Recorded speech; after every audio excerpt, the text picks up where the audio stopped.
Convido a todos e todas para que abram as suas Bíblias no livro de Provérbios, em seu capítulo de número 18, verso 17. Livro de Provérbios, capítulo 18, verso 17.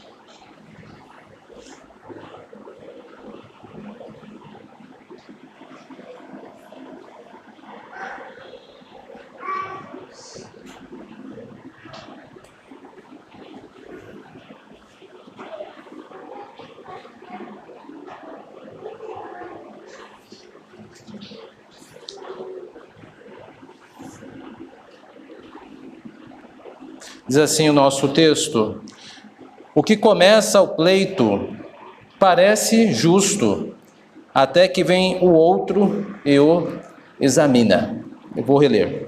O que começa o pleito parece justo, até que vem o outro e o examina. Meus irmãos e irmãs, vivemos em dias que se parecem um pouco com o mito de Procusto. O mito de Procusto, não sei se todos conhecem, trata-se de um homem, esse é um mito grego, que gostava de hospedar viajantes em sua casa. E na sua casa ele tinha uma cama, onde esses viajantes se deitavam. Só que esta era uma cama de metal, e ela tinha só um tamanho.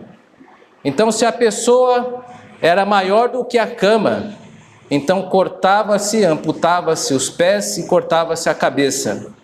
E se essa pessoa era menor que a cama, esticava o seu corpo até que seu corpo se desmembrasse para atingir o tamanho da cama. Esse é o mito de Procusto, e ele comunica para nós a ideia de alguém que deseja que as pessoas pensem como ela, ou seja, precisa se acomodar ou se moldar segundo Procusto, caso contrário você perderá a vida. Infelizmente, embora isso seja um mito grego, muitas pessoas agem como os Procustos modernos. Não são poucas aquelas pessoas que conhecemos ou no ambiente de trabalho, ou no ambiente da família, ou até mesmo em ambientes virtuais, que caso você não concorde com ela irá ser agressiva e você estará diante de um Procusto ou de uma Procusta que não poupará você de tentar torturar-lhe porque não concorda com ela. E muitas vezes os discursos destas pessoas são muito elaborados. O nosso texto de hoje, ele trata acerca desse assunto. Ele irá nos fornecer ferramentas para lidar com pessoas com seus mais variados discursos, que aparentemente são convincentes. Mas por meio do texto de hoje, eu espero que todos nós aprendamos algumas ferramentas para saber lidar com situações como essas, que infelizmente cada vez se proliferam mais, sobretudo no ambiente virtual, que vez por outra entramos por meio das mídias sociais. Antes de expor exatamente o texto, nós precisamos ver o que está acontecendo aqui. O nosso texto ele está tratando de pleito, está tratando de contenda, de rixa, de demanda.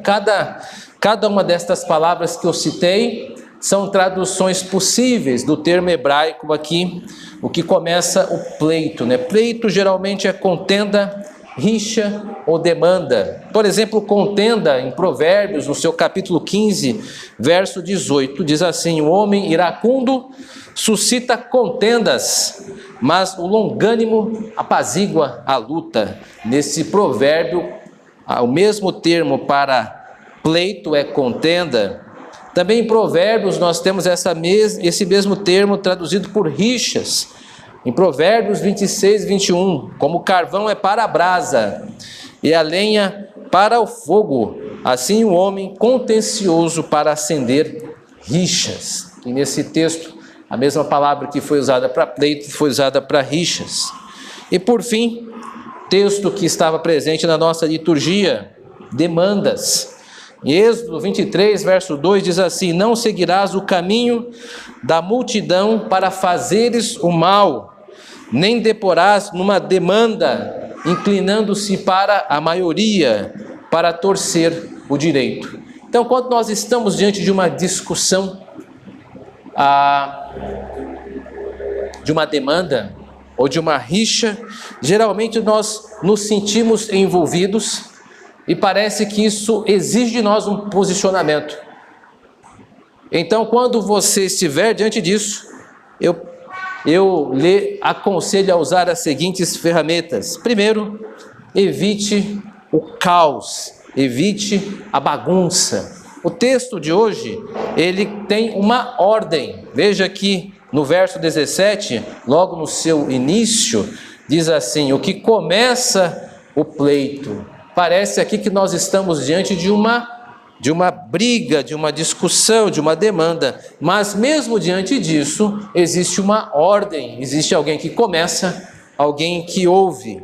Portanto, quando nós estivermos diante de uma situação dessas de demanda, rixa, contenda, a primeira coisa é mantermos uma certa ordem. Precisa se manter uma ordem. Nosso Deus é um Deus de ordem e não de caos, de bagunça. Então, a primeira coisa, quando alguém parece que quer nos fazer andar por um caminho que nos é duvidoso em meio a uma discussão, estabeleça uma ordem, exponha, diga a sua ideia, desenvolva ela, vamos ver até onde vai dar. E aí nós passamos a ouvir esta pessoa, para poder então apreciar e entender o que está acontecendo. Parece ser fácil, mas alguns episódios bíblicos demonstram que isso não é tão fácil assim.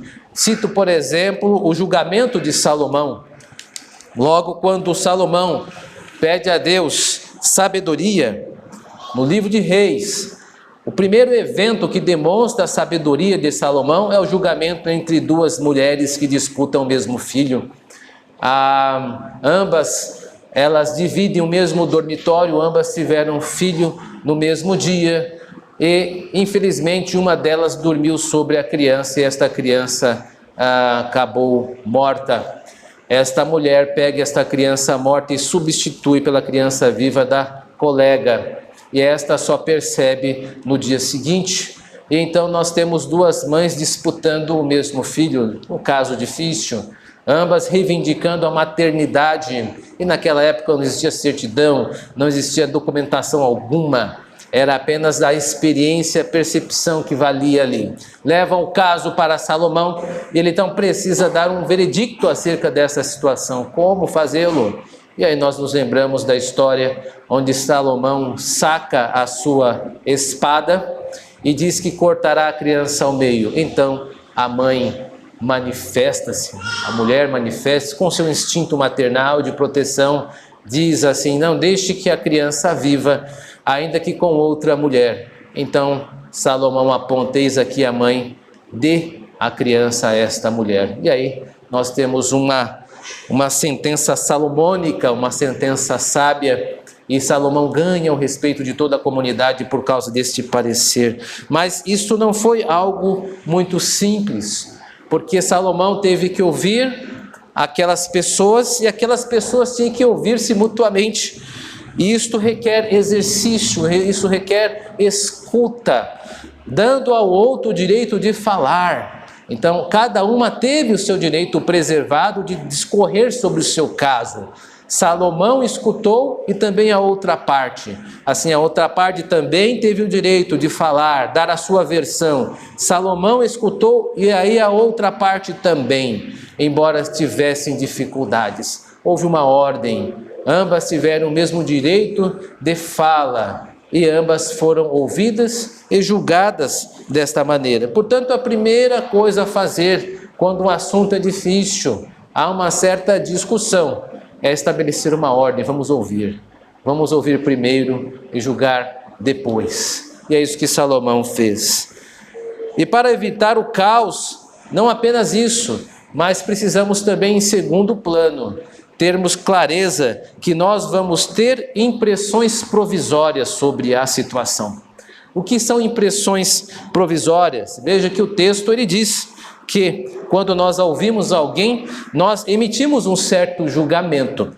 Veja lá, o que começa o pleito parece justo. Ou seja, mesmo se uma pessoa que começou a falar, e ainda que nós adiemos o julgamento sobre esta fala posteriormente, mesmo assim isso não quer dizer que nós não vamos acompanhando com o coração as suas palavras. E é possível que provisoriamente nós nos sintamos inclinados a concordar com esta pessoa. Isso é muito comum.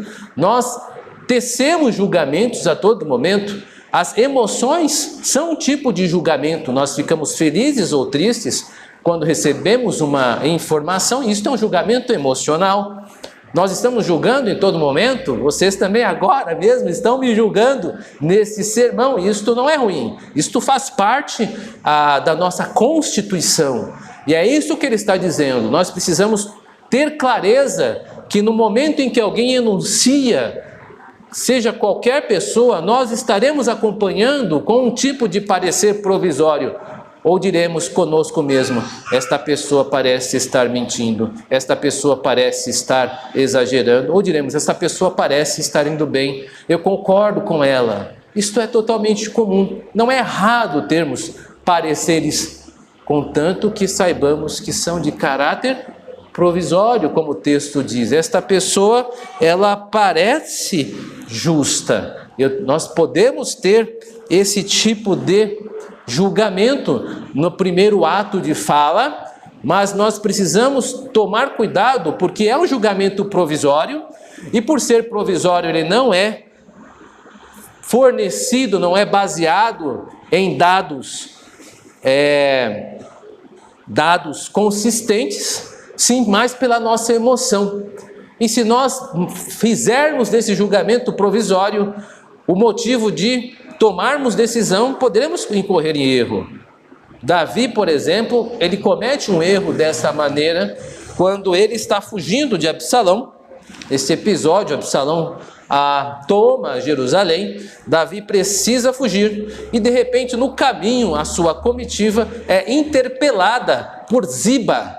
Ziba, ele era um servo de Mefibosete. Mefibosete era filho de Jonatas, que era filho de Saul, da dinastia de Saul.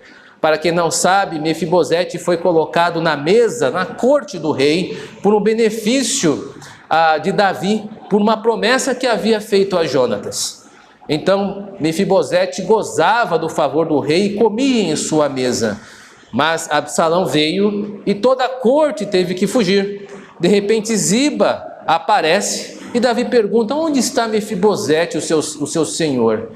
E aí então Ziba diz: olha, Mefibosete está em casa, e ele disse em alto e bom som: muito bem feito para Davi, agora se fez justiça.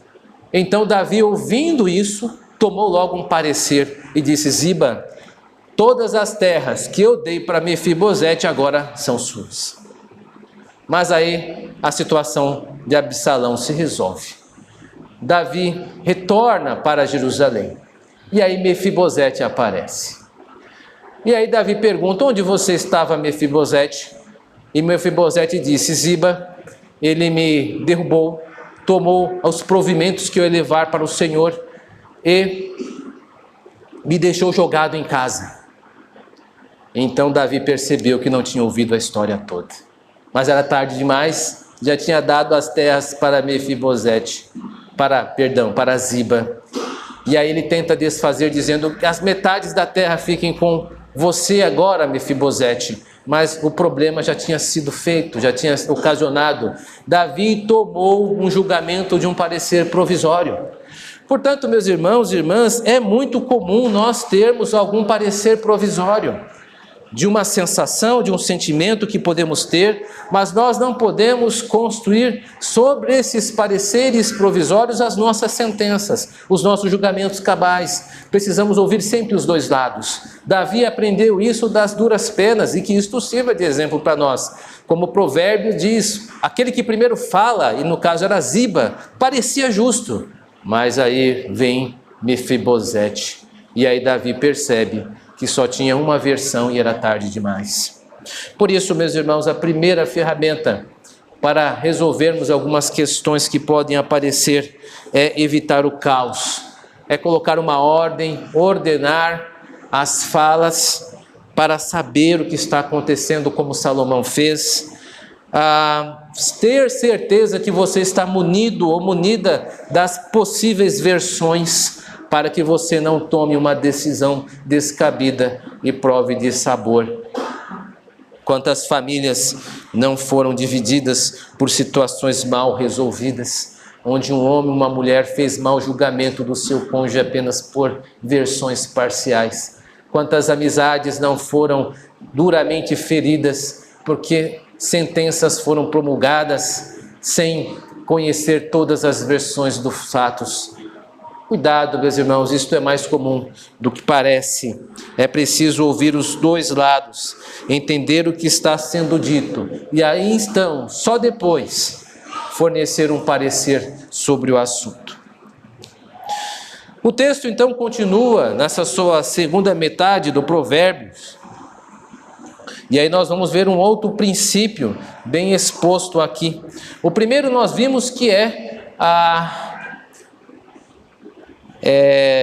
evitar o caos. Vamos ordenar, vamos ouvir o que está acontecendo e vamos nos munir das versões possíveis, mantendo o nosso parecer provisório. O segundo é examinar o que diz e o que está sendo dito. Veja o texto que diz aqui, na segunda metade do provérbio: até que vem outro e o examina. Bom, é natural que qualquer discurso tente se apresentar competente.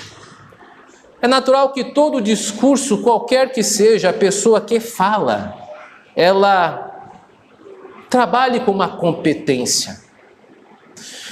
Qualquer discurso. Eu vou dar um exemplo comum. Certa vez eu estava ainda como membro da UMP, voltando da igreja de Itapecerica da Serra, eu morava próximo, e ao ir em direção ao ponto, um homem, por volta dos seus 60 anos, de cor negro, teve um espasmos e caiu de frente, sem manifestar nenhum tipo de reação. E aquela cena ficou gravada na minha memória.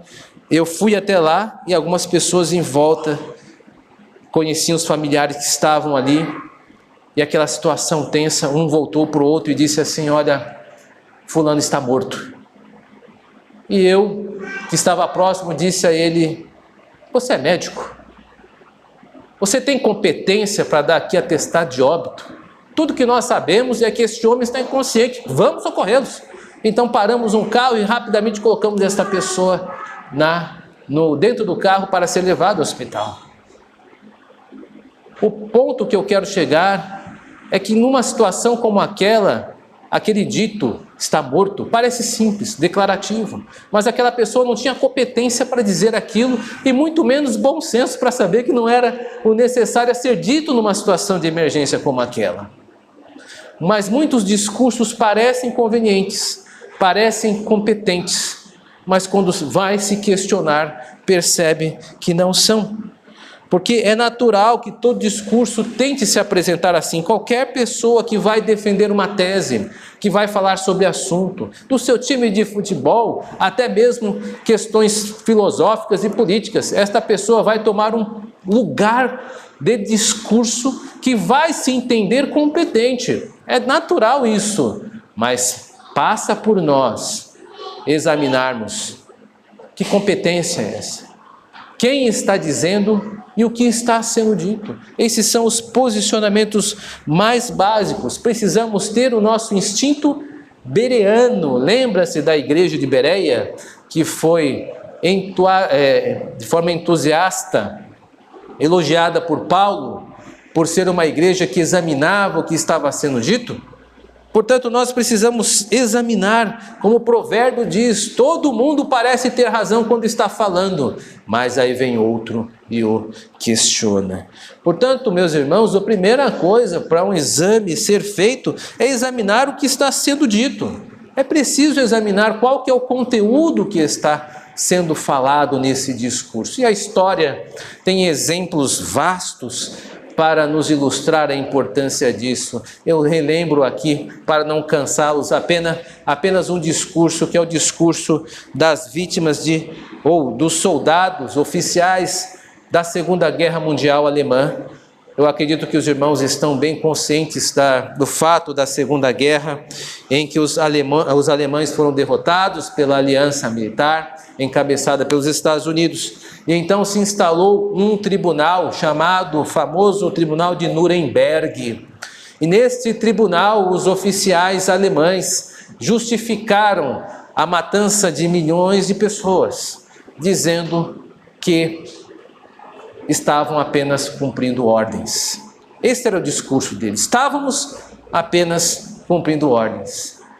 E o tribunal entendeu que esse discurso, que parecia competente, parecia ter lógica, ele não era suficiente. Não explicava o motivo de tantas pessoas terem sido mortas de maneira sistemática por mais de 5 anos em campos de concentração, perseguidas, muitas retiradas dos seus lares, etnias sendo perseguidas simplesmente por causa de uma crença de algumas pessoas. Aquele tribunal não pôde aceitar aquele discurso, que estavam seguindo ordens, e aqueles homens, portanto, foram culpados pelo crime de genocídio.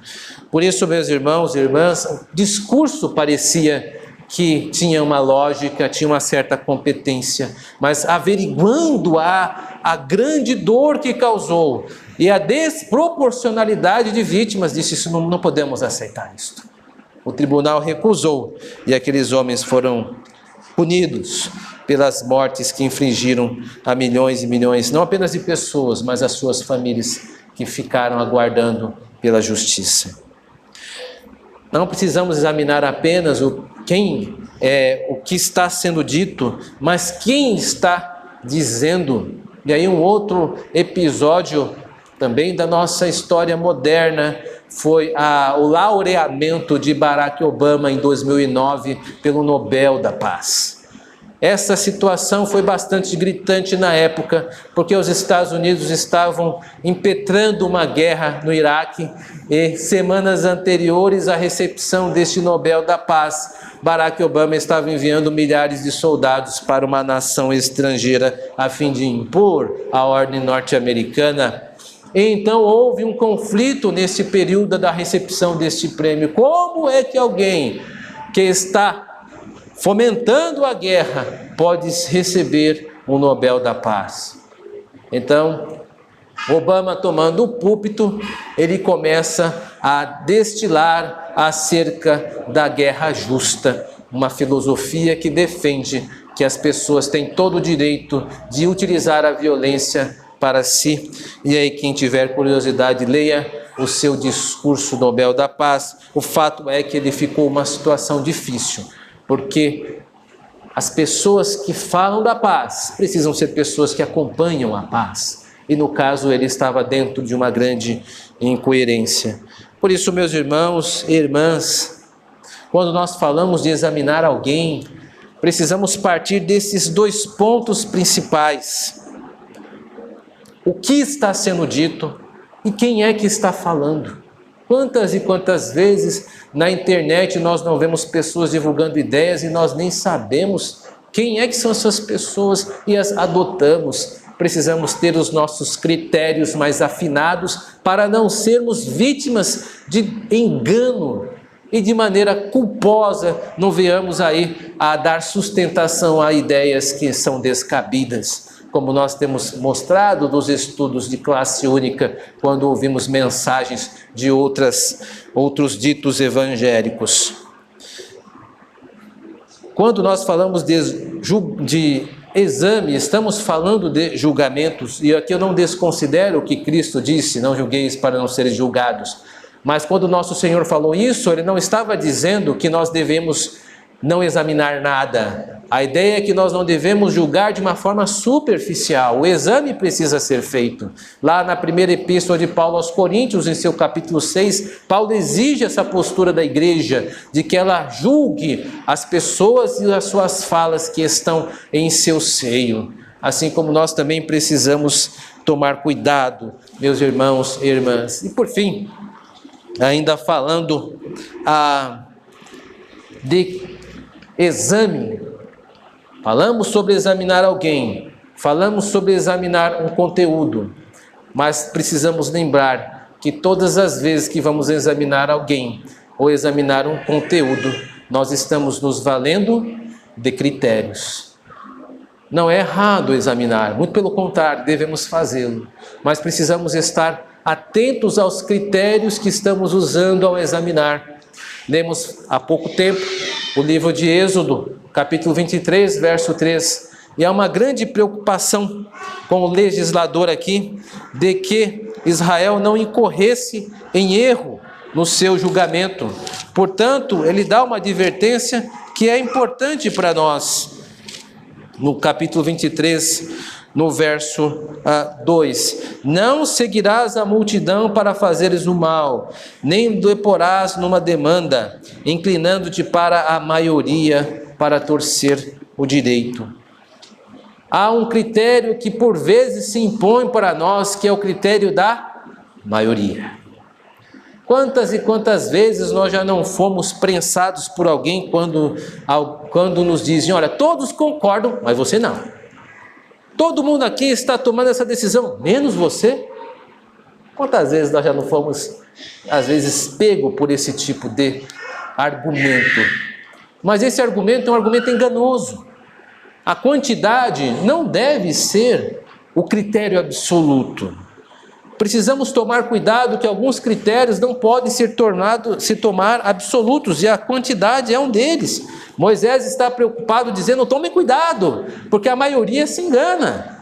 Não é porque a maioria tomou uma decisão que ela está certa. Há um provérbio, ditado popular, que diz assim: a voz do povo é a voz de Deus. É um argumento enganoso, dizendo só porque a maioria escolheu, então aquilo é a voz de Deus. Não é assim. Muitas vezes na Bíblia nós vimos situações contrárias. O que não dizer de Josué e Calebe, onde eles disseram apenas 2 entre 12, onde os 10 queriam voltar para o Egito, e Josué e Calebe disseram: não, vocês estão errados, precisamos agir pela fé. Embora as dificuldades de Canaã se avizinhem, sejam grandes, nós podemos vencê-las em nome do Senhor. O critério de Josué e Calebe era a fé, mas o critério daqueles era a quantidade. O que não dizer, meus irmãos, de Barrabás, da multidão, que foi a maioria, dita pelo povo. A quem devemos crucificar? A Jesus ou a Barrabás? E o que a maioria escolheu? Barrabás, né? Vamos ficar com Barrabás, crucifica a Jesus. Esse foi o resultado da enquete, foi o resultado da Assembleia de Israel ali, e a maioria decidiu crucificar a Cristo. Por isso, meus irmãos, dizer que a maioria, a quantidade é um critério absoluto, isso não é verdade, não é bíblico e não é correto. Os apóstolos nos dão um exemplo disso, quando tiveram que escolher alguém que substituísse a Cristo. E, ao fazer a seleção, pararam em 2 nomes. Alguém deve ter pensado: vamos votar. E eles disseram: não, vamos tirar sorte. Não vamos deixar que o critério de escolha humana venha aí a escolher quem vai ocupar o campo dos apóstolos. Vamos tirar sorte aqui, para que a providência se responsabilize por isso. E tiraram sorte. A Bíblia não fala como isso aconteceu, mas eles estavam determinados a dizer: a quantidade não irá tomar a decisão por nós. É a providência de Deus segundo os critérios que nós temos. Por isso, meus irmãos e irmãs, tomemos cuidado. Vivemos em um mundo que quer nos reivindicar como seus seguidores. Pessoas que querem isso, de diversos ciclos, de diversas matizes, cores, tanto culturais, familiares, grupos religiosos, políticos, quem quer que seja. Mas nós já seguimos um mestre, nós já temos Jesus Cristo, Ele é o nosso Senhor. E os nossos dogmas são os da Bíblia. não são do que as pessoas querem nos enquadrar. Se há uma pessoa que você tem que procurar se moldar, é com Jesus de Nazaré. Se há uma pessoa que você deseja ter aprovação, não é do teu vizinho, não é do teu colega, mas é de Jesus Cristo. Ele é o nosso mestre e é pelos seus critérios que moldamos a nossa vida, o nosso pensar, o nosso sentir. Não faltarão pessoas que tentarão tirar-nos do nosso eixo, mas precisamos ter clareza destas coisas e não nos deixar levar examinando tudo. Meus irmãos e irmãs, o mito de Procusto, ele possui um desfecho irônico. Diz o mito que Teseu passa pela casa de Procusto e consegue capturá-lo. E descobre que Procusto não era tão correto. Ele tinha duas camas, uma cama grande e uma pequena. Então ele mudava a cama de acordo com o seu visitante, para que o seu visitante nunca se adequasse ao tamanho. Procusto era um hipócrita. E o que ocorre com Procusto? Ele é preso na sua própria cama, cortam-lhe a cabeça e os pés. É uma morte irônica. E também ilustra-se para nós hoje como um tipo de metáfora. Estas pessoas que querem nos reivindicar para nós, reivindicar para si como nós, reivindicar de nós, nossas lealdades, sejam familiares, sejam correntes filosóficas, psicológicas, políticas, essas pessoas irão ver-se com Deus. Porque nós só temos lealdade para os nossos dogmas, para a fé cristã. Nós seremos perseguidos por sustentarmos a fé cristã e somente isso. Portanto, meus irmãos e irmãs, tomemos cuidado. Quem quiser buscar o reino dos homens, que o façam enquanto tem fôlego de vida. Nós, seguidores de Cristo, ficaremos firmes seguindo para Jerusalém celestial, buscando o reino de Deus. Que o Senhor nos abençoe. Amém.